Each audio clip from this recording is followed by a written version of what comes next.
Hello મિત્રો, આ વાર્તા એક સેક્સી આંટીને કરવાની છે. હું અને મારી પડોશણ આંટી સુનિતા અમારું કામ કરીએ છીએ. તો મિત્રો, એક વખત આંટી મારી પાસે આવી અને એને કહ્યું કે મારે એક લગ્નમાં સુરત જવાનું છે અને તારા કાકાને કશું કામ છે એટલે એ નહીં આવી શકે. તું મારી સાથે આવીશ ત્યાં? તો હું રેડી થઈ ગયો આંટી સાથે જવા માટે. તો મિત્રો, અમે લોકો સુરતથી લગભગ 50 કિલોમીટર દૂર રહીએ છીએ. આંટીને હું બાઇક પર લઈને ત્યાં ગયો. હું તમને કહેવાનું ભૂલી ગયો કે મારા પોપટની સાઈઝ 7 ઇંચ લાંબો અને 3 ઇંચ જાડો છે.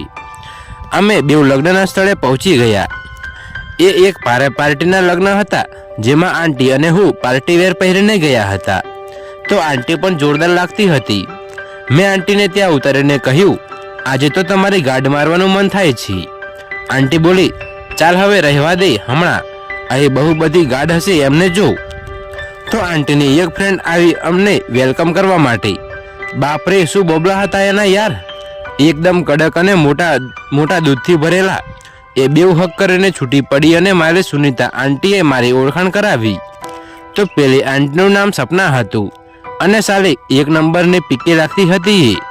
એના બોબલા પરથી ધ્યાન હટ્યું જ નહીં. અને પછી જ્યારે એ ગઈ તો એની ગાંઠ જોઈ એની ઉપર હથિયાર રગડવાની મજા આવી જાય એવી હતી. તો હું ઘડીએ સપના આંટીને જોઈ રહ્યો હતો અને એ પણ મને જોઈ રહી હતી. એને ખબર પડી ગઈ કે હું એની ગાંઠ પર ધાક લગાવીને બેઠો છું. પછી લગ્નના ફેરા ચાલુ થયા. હું એવી રીતે જઈને ઊભો રહી ગયો કે મારી આગળ સપના આંટી આવી. મારો પોપટ એના કુલ્લા પાસે હતા. તો મારો પોપટ આથો ઊભો હતો એ વખતે તો આંટીની ગાંઠ પર અડાડ્યો તો એને પાછું વળીને જોયું. મારી ગાંઠ ફાટી ગઈ કેમ કે મને લાગ્યું કે એ બોલશે મને. પણ અહીં તો ઉલટું થયું. સપના આંટી હસી રહી હતી અને એની સ્માઇલથી મારી હિંમત બહુ જ વધી ગઈ.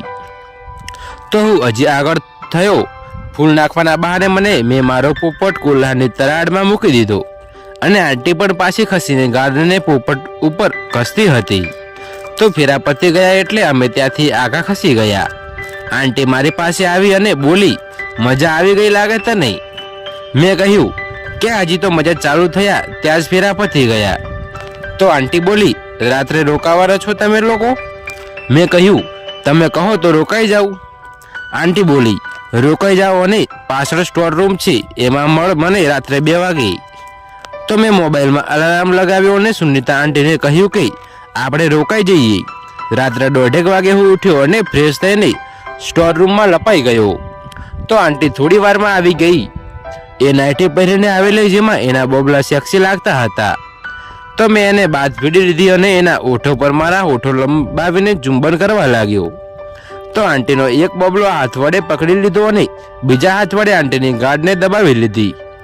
તો આંટીના મોઢામાંથી સેક્સી ચિત્કાર નીકળી પડ્યા. એ બોલી, આહા. તો આંટીની ચિત્કારીઓ સાંભળીને હું પણ જોશમાં આવી ગયો અને એના મોઢામાં જીભ નાખીને ચૂસવા લાગ્યો.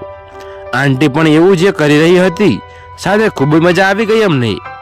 તો હવે મેં આંટીની નાઇટી કાઢી નાખી અને અંદર એને કાળી બ્રા ને પેન્ટી પહેરેલી.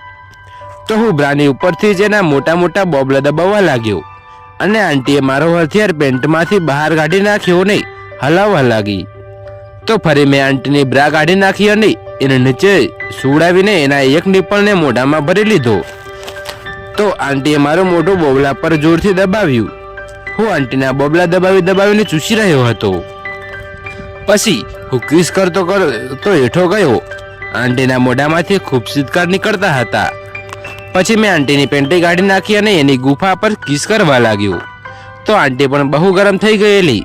પછી એને મને ઉપર કરીને કિસ કરી અને મારા કપડાં કાઢી નાખ્યા અને એને નીચે બેસીને એ મારો હથિયાર ચૂસવા લાગી. તો હવે હું ચિત્કાર કરવા લાગ્યો અને આંટી મસ્ત બ્લોજોબ કરી રહી હતી.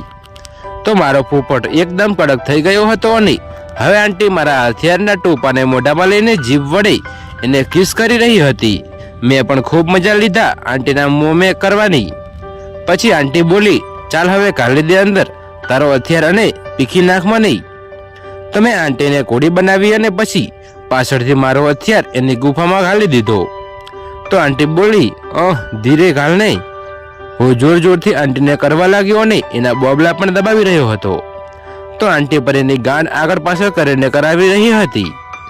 આંટીને જોતકામનો ખાસો અનુભવ લાગતો હતો, કેમ કે એ મસ્ત કુલ્હાલ હલાવીને કરાવતી હતી. પછી એને મને નીચે સુવડાવી દીધો અને એ મારા ઉપર આવી ગઈ અને હથિયાર ગુફામાં લઈ લીધો. તો એ જોર જોરથી બોબલા હલાવતી ગઈ અને મારા હથિયારને છેક અંદર લઈ લીધો.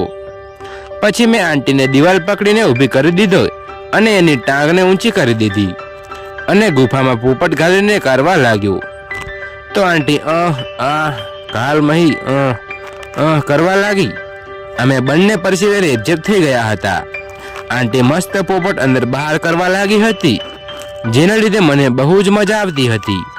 હવે એ આંટીને નીચે ચડતી સુવડાવી અને હું એની ઉપર ચડી ગયો અને કરવા અને સાથે સાથે એના બોબલા પણ દબાવ્યા. તો આંટીની ગુફા એકદમ ભીંજાઈ ગઈ હતી અને એમાંથી પાણી બહાર આવવા લાગ્યું હતું. તો આંટીની ગુફાનો પાણી 2 વખત નીકળી ગયો હતો અને મારો હથિયાર પણ હવે એની ગુફાની ગરમીથી હારી ગયો અને વીર્યની ગરમ ગરમ પિચકારીઓ છૂટવા લાગી. તો આંટીએ ગુફાને પીંચી લીધી અને બધો વીર્ય અંદર જ કઢાવ્યો.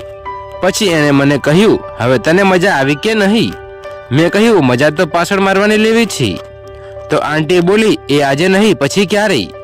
અમે બંને ઉઠીને પોતપોતાના રૂમમાં ગયા. આંટીએ મને એનો મોબાઈલ નંબર આપી દીધો અને કહ્યું, પછી બોલાવું ત્યારે સુરત આવીશ ને? મેં કહ્યું, આવીશ અને તમારી પાછળની મારીશ.